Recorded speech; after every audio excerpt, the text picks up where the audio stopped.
Hey guys, it's Eric with the Miller Park Minute, where we're throwing strikes and getting likes, hitting dingers, and getting listeners. We are back talking Brew Crew as we always like to do. This is a daily show. We record and upload videos every morning, 5:30 a.m. Central Standard Time. We are on YouTube, Spotify, Google, iHeartRadio, Castbox, Rumble, you name it. We are there. We're putting out content. We're talking Brew Crew like we like to do, guys. This is a fan-supported show. So if you would like to use our SeatGeek code, Miller Park Minute at SeatGeek, and save $20 off your first purchase, you can go ahead and do that. We also have a option to join below on YouTube. Not subscribe. Subscribe is free. But if you want to join, you can support us monthly with a monetary donation. That is totally your choice. But we also have a Patreon, patreon.com/Miller Park Minute. Kind of similar concept, tipping us for our content. That being said, we are going to get into today's episode. We're going to talk about the week in Brewers baseball. We're going to cover this relocation monstrosity that keeps being brought up by the news and by the different reporters. So let's talk about this week in Brewers baseball. It's been a pretty decent week so far. One of the things I would point to is the extra inning games have really showed the grit of this team, staying in it. I think some great things happened. One of which, I think the sitting of Willy Adames for 2 days was huge. It was a tremendous asset for the team to kind of regain their shortstop and his bat. And Craig Counsell had the foresight to take him out, even if it have him arrive late. It was just to reset his clock and to reconfigure him as a player. And I think that was huge. I really do. Just want to welcome everybody who's aboard. Say hello if you are here. If you want to chat along with the show, we always encourage that, guys. Our good buddy Richard is usually here. I don't know if he's here yet, but he will at some point be here, I'm sure. And if you want to join on screen, you can always do so. I will put that link down in the comments. You just copy and paste that, and then you give camera permission. And you can come along with me on the live stream today. Always on StreamYard. StreamYard is our source, and StreamYard does good stuff. So we don't have any affiliation or sponsorship from StreamYard, but it's okay. But yeah, going back to what I was saying about Willy Adames. Willy Adames was struggling at the plate. Willy Adames had regained confidence in what Craig Counsell did. And I think it was huge for the team and for the future of the team to just have that ability. Now, Willy, since doing that, has been hitting, albeit he's not hitting in bunches. I mean, I don't expect anybody to hit in bunches every day. I mean, that's not the norm. I mean, not everybody is going to have a ton of hits every day. Willy Adames last night did, however, go 1 for 4. And that's important. That's important. If we take a brief look at yesterday's game, let's talk about this real quick. We'll go more into Willy in a minute here, but I want to talk about the good, the bad, and the downright ugly of last night's baseball game. So obviously, it was a game that went late, and it was one of those games. Now, some people really hate these games. I really am a fond fan of games that kind of come down to the wire. And the reason being, and the reason that I am so into this, is because that creates drama, that creates tension, it creates moments. Where you get an Andrew Monasterio walk-off error, which I said this earlier this week, but I find that very weird, walk-off error. But it's just the wording that kind of really, like, a walk-off error I hear as like, oh, he made an error and that caused a walk-off for the other team. You know what I mean? Like, it's the sentencing and the structure of how they say it. But that being said, we had 11 hits last night, 7 runs. We did leave the bases loaded twice. So that's the bad. The bad is straight up, we left the bases loaded twice. We kept pace with the division. We didn't lose any ground with the division, which is huge. And then the regulars did their thing. I mean, now we're looking at a thing where Sal Frelick is a regular guy that we just expect to come out and perform. He came out and performed. He caught an amazing one at the wall. Um,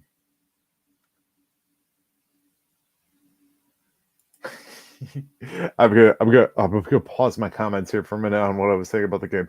Mark A is garbage. He doesn't deserve a loyal fan base in Milwaukee. It's bad enough he won't put his money into the team. He put chunks of funds. He can put a chunk toward the funds they're looking for. Exactly. So we're gonna get into that in a second. I was just recapping the game, but yeah, and Devin Williams being used in the ninth in these situations. Beautiful. Burns just didn't have it. It is what it is. That's ugly, but at the same point in time, that's not downright ugly enough. It's not like Burns is completely losing it. The regulars performed. I mean, it was just kind of it's stop and go baseball. So I am going to go into the content and the name of this episode in just a moment here. But I want to finish my thoughts on last night's game before I do so. And we'll talk more about why I think that this is absolutely horseshit as to what they're doing. But I'm going to leave that up for you guys. Ebner Uribe got his first save. Devin Williams got the win. Beautiful, great, grand, wonderful. No yelling on the bus. It was a tight game. It was suspenseful. It kept me watching. It kept me listening. Friday nights is a night that I don't get to sit and I'm working, so I don't get to sit and watch the whole thing. But it kept me there. It really kept me there, and it was big and it was important. And it just comes down to we have the bullpen, we have the guys, and it just takes that spark from the bats. Those guys, that player, that particular player, to get the right hit at the right moment, whether it be Monasterio, whether it be Mark Canha. Canha came through in the clutch again. Huge. But a victory, we stand first. We keep the lead because Reds and Cubs both did what we did. They both won. They put up W's. I didn't want to say it that way, but I think one of the huge things that comes down to it when we talk about this topic of the relocation and the supposed we don't have funds, it's politicking. And it's politicking in the worst kind of way. I apologize for children screaming. My son and his best friend are playing in the background. If you can hear it, I don't know. But it's politicking. They're playing a game against us. They are playing politics and sides and look at the evil government isn't giving us the funds we need. And quite frankly, it's almost like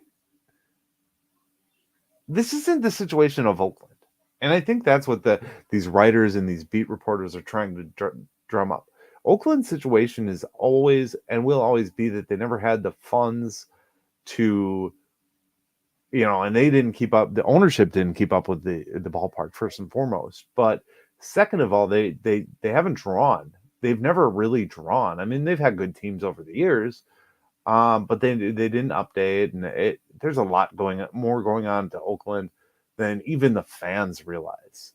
It's not that the ownership is just cheap. I mean, they are cheap in the sense that they aren't spending any money, and they've had this money ball philosophy for all these years. But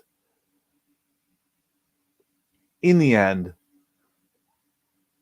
there's blame everywhere. You can point the trigger in any direction with Oakland and be correct. With Milwaukee, it's not the same. This isn't an evil owner versus, I mean, in a way it is, but it's also an organization being cheap. I brought up on Twitter and I put this tweet out. I'm going to see. Actually, I didn't check. I should have checked it before I started the episode.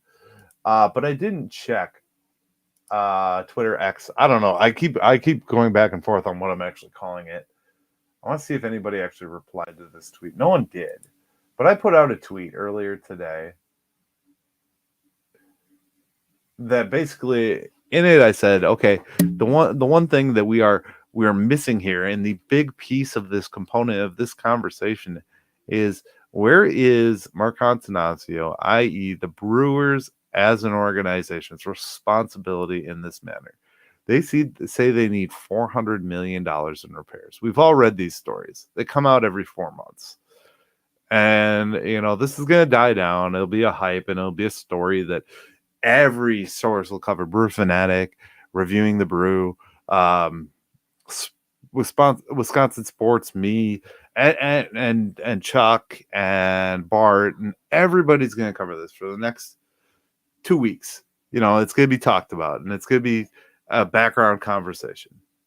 And then it'll go away, and back in the winter months, it'll come up again, and then they'll bring in the politics and the whole thing. They're just politicking on it. It's all it comes down to. They're trying to get it to where they don't have to spend their physical money to make a contribution to fixing their ballpark, to doing what they need to do. Okay, hold on one brief moment. This is brief pause.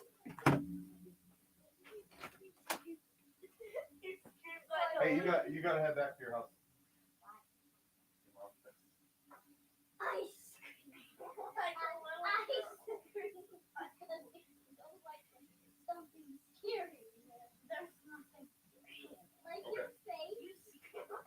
Yeah, you gotta go. You gotta go home. So don't forget your shoes. Bring your toys. I'm telling them right now.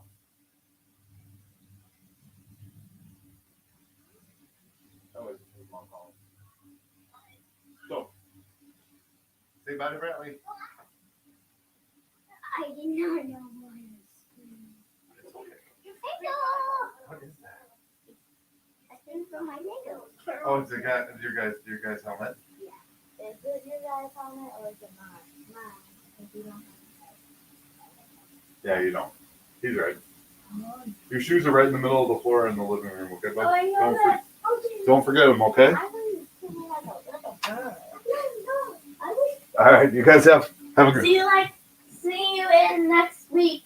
See you next. Why don't you walk them out, bud? Okay. Don't forget your stuff. All right. Sorry for the brief pause. Brief pause in the show. So what I was saying is, it comes down to Mark Antanasio and the Brewers as an organization not spending the money to repair the stadium. This $400 million that they're saying in repairs needs to be made is something that naming rights should pay for. What are they doing with that naming rights check that they're getting from American Family, who they changed the name to? They obviously got more to make it American Family, otherwise they wouldn't have done it. American Family was willing to pay the Milwaukee Brewers more for the name.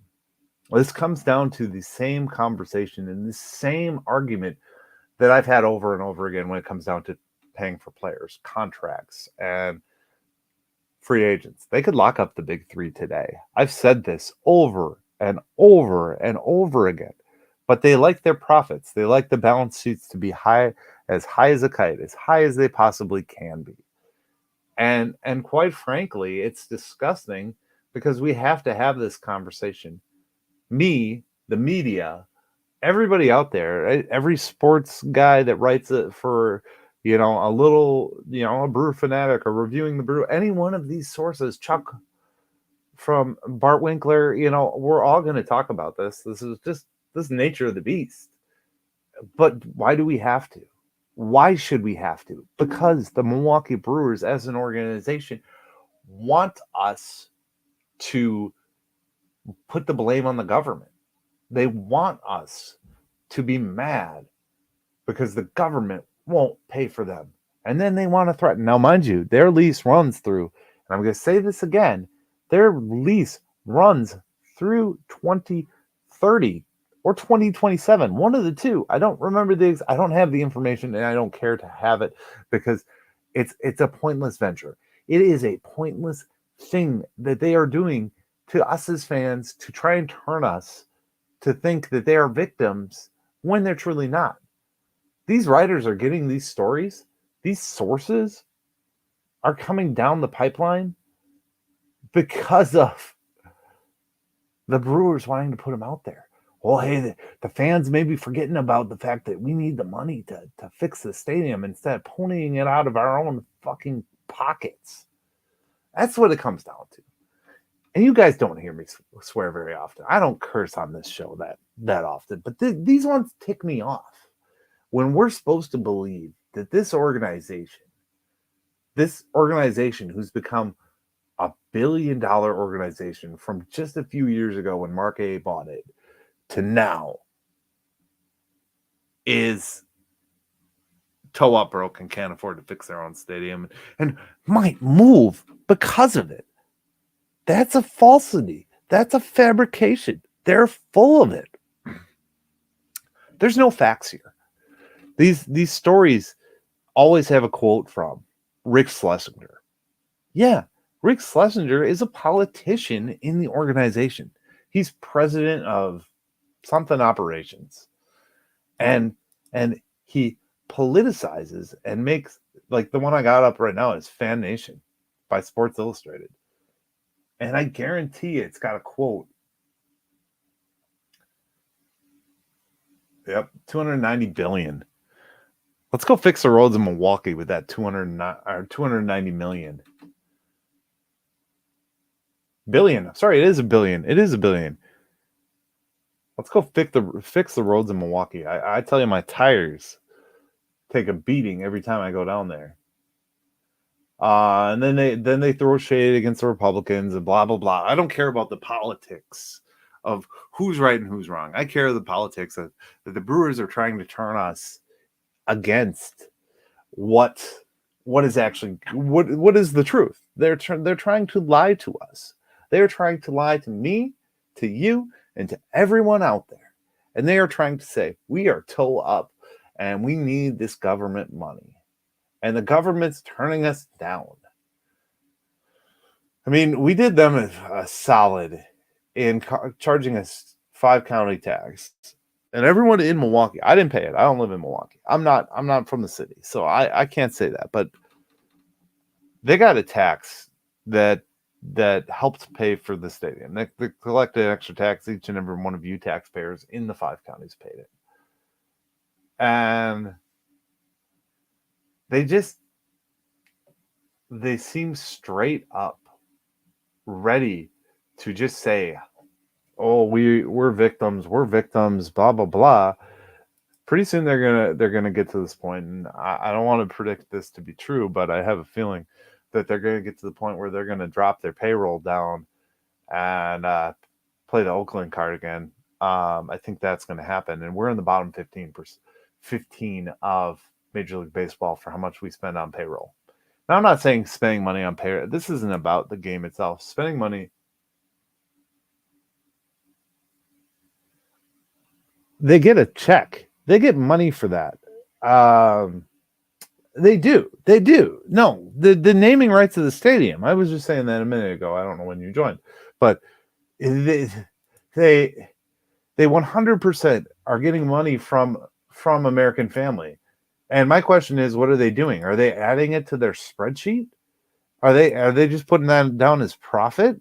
Like, where does it make sense to me that the Milwaukee Brewers don't have the money to pay for this stuff?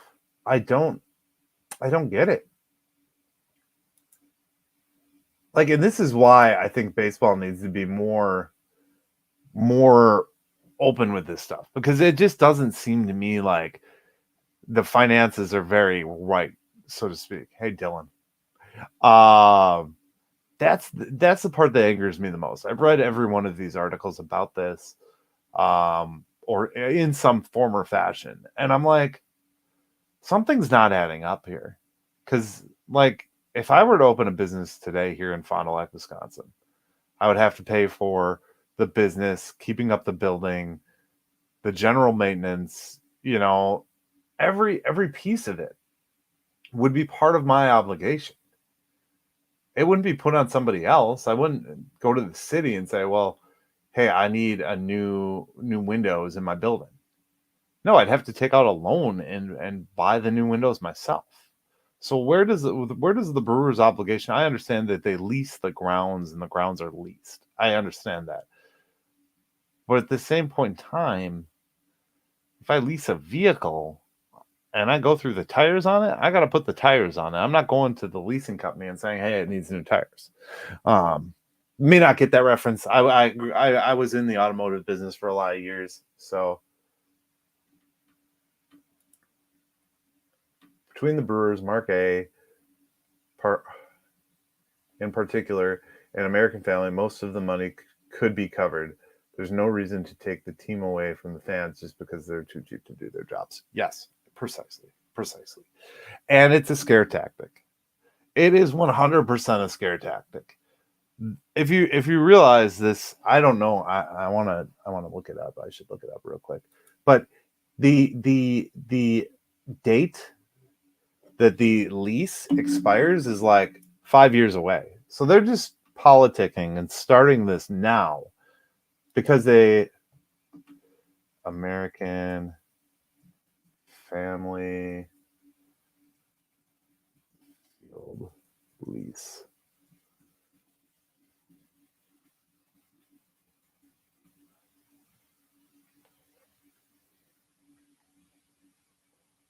I want to say it's through 2030 or 2027. Either way, 4 to 5 years. 4 to 5 years.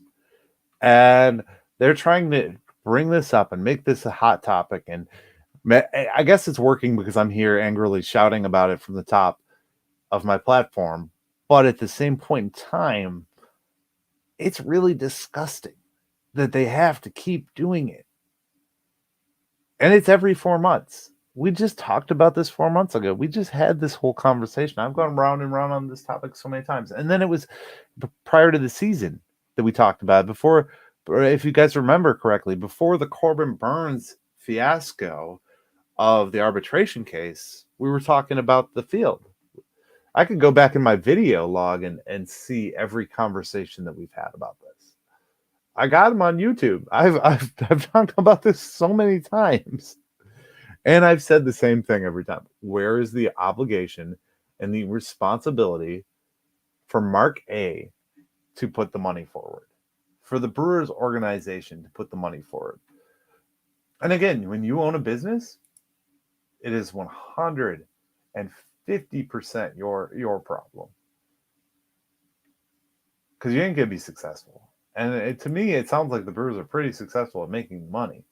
We don't really know a true Journal Sentinel. Don't get me started on the Journal Sentinel.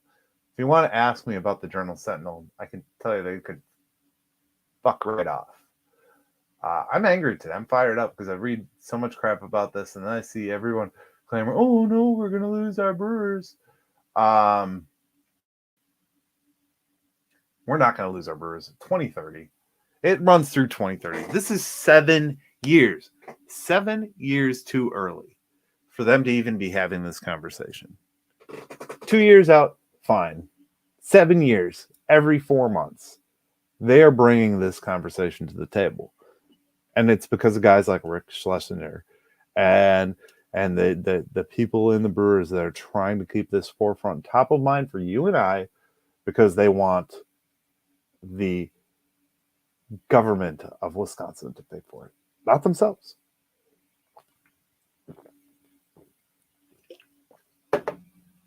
Remember to like and subscribe if you're listening to this. I appreciate each and every one of you who comes out, who listens to me on a daily, weekly, somewhat weekly. Even if you just tune in now and then, a subscription would be nice, just so you know when I'm posting stuff. If you follow me on a podcast platform and you enjoy my content, leave a rating and a review. If you're on Apple, especially, that's really important because those ones count for my ranking. And I appreciate that. Everyone, I've had some really nice ones very recently, so that's what reminded me that I should probably remind people to rate and review, and that's like the podcast thing to do. If you haven't already, guys, go check out the content the Barrel Banter is putting out on Twitter. He can be found at the Barrel MKE, Barrel Milwaukee. he puts out some of the best information possible on Twitter. Just different stat lines. I mentioned the other one the other day about Bryce Turing since the call up. So I don't know if I quoted this in the episode, but Bryce Turing is as number 213, 283, 316, 4 homers. As or I said, sorry, as number 0. Yeah, it was number 2. He's 333, 429, 667, and 2 homers. And that was as of August 9th. So that's probably changed a little bit. It's been a couple days, but one of the big things that's going on here this week, and with this team. No, I'm gonna wrap. I'm sorry. I'm going back. One final thought on the Milwaukee Brewers organization, and just it's like they want us to really not care. They want us to. Where's Mama? She went to the gym. She'll be back in a little bit. I'm almost done here.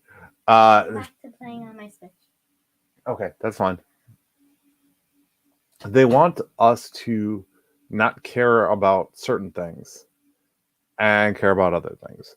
They want us to not look at this, but look at this. They want us to look over here with what's going on over there.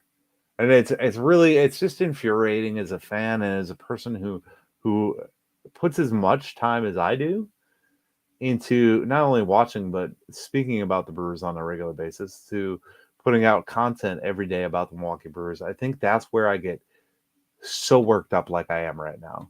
It's because of the passion in me and because of the games last night. I think it's a combination of these games that really drive the passion. They drive you. They think, oh, they're passionate about our team. Let's fire up, And I think that's just bad business on their part. Now, that being said, this team has been very, very good, sneaky good in the last 2 weeks. And the reason I say that is you may think, oh, they went, they had the losing road trip, and they started out this road trip. They won at home. They may have split a series against the Pirates, but they won at home. Had a winning series there. They came back. They've fought through extra inning games, which they are now 8-3 in. Big deal. 3 extra inning games this week. We won 2 of them, and we're just fighting. We're holding our position as first place. And there's a guy out there. I think his name is Dallas Brewer on Twitter, X, whatever you want to call it.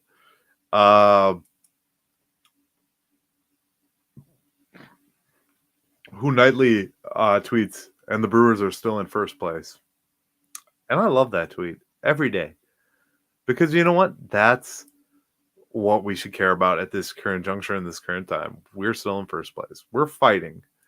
And yeah, you can get mad at every little error. You could second guess. I mean, if you go on X, it's or even Facebook for that matter, it's just a constant battle back and forth of, I guess, more or less just the negative. And it's crazy. I mean, now that we're into football season, a couple few hundred of those negative fans are going to fall off because they're going to be talking Packers, but it's just funny to me. I really enjoy the fact that everyone seems to get on the case like they're a professional, like they know what Rowdy Tellez is going to do when he comes back, or like they know that Jesse Winker is hot garbage and they don't know what to look for. I mean, this is these guys' jobs. This is Mark. Well, not Mark doesn't do it, but I'm sorry. This is Craig Counsell and Matt Arnold's job to pick and choose which talent is going to play and who these guys are. There's actually a podcaster out there who every day, and you guys probably listen to him. I'm not gonna be no shame. I call him out on X every day. Chuck Freeman. Chuck Freeman, Locked On, rips the Brewers every day and questions every piece of everything they do. It is the most terrible. And I'm gonna put this out here. Put my can down. Chuck Freeman, if you ever hear this, This is a call out. Come on my show. I'd like to challenge you, your sportscasterness and your journalistic. I think you just live in the negative because of the world that we're in. And I really like I want to get into your head, and I kind of feel like you're a sky is falling kind of guy, and that kind of disgusts me in a way because that's not why we enjoy sports. We don't enjoy sports because of the drama with Aaron Rodgers that we've had for the last 4 years in this state. We don't enjoy sports because of the Craig Council drama. And we don't enjoy sports because stories like the Milwaukee Brewers are leaving. That's not what we enjoy, and that's not what we focus on.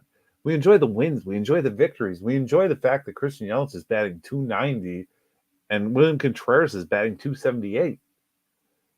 And Willie Adames might be making a comeback. Those are the things we enjoy. That's what I talk about, and that's what I try to talk about. I'd love to have you on, Chuck, and have you talk about these things in a positive light and see if you're really that negative of a person. But I think you are. So that's my call out. I may do a daily call out. I really I despise what the media and other people put out.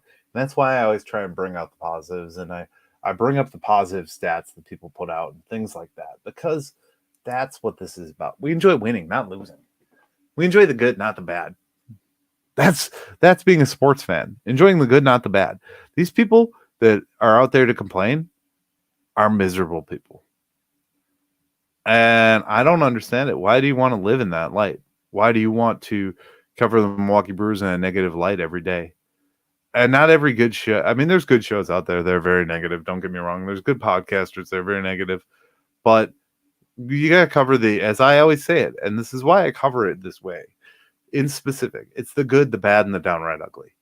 Because there are good, there are bad. I'm not saying everything is rosy and everything is sunshine and this team's going to sweep its way to the World Series. I'm not saying that by any means. I question the decision sometimes too. But I don't profess for 20 minutes that I'm an expert and Craig Counsell's lineups are garbage. I just don't do that. I'll get off that soapbox, but yeah, that's a little call out to our boy Chuck. I listen to his show. I listen to each and every one of these shows. I hope you guys know that. I read most of the articles put out, unless it's really about prospects, because like I do care, but I don't care. I'll kind of check on the stats and stuff like that people put out on Twitter about Keston Hira or Tyler Black or anybody, and I'll watch the clips and stuff like that. And it's excitement to me, but at the same time, I look at it as the whole. That's the whole picture. Okay, yeah, that's something I might get to enjoy down the road. Once it gets traded, because that can happen too. Let's talk about tonight, though, real quick. Brandon Woodruff. Schulten?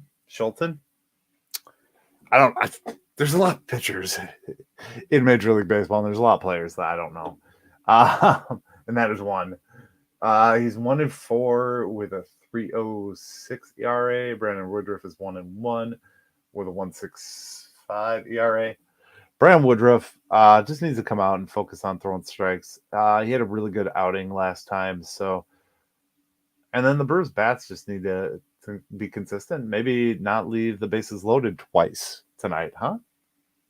See, I can be negative. I can spin things negatively or positively, just depending on how you want me to slice it.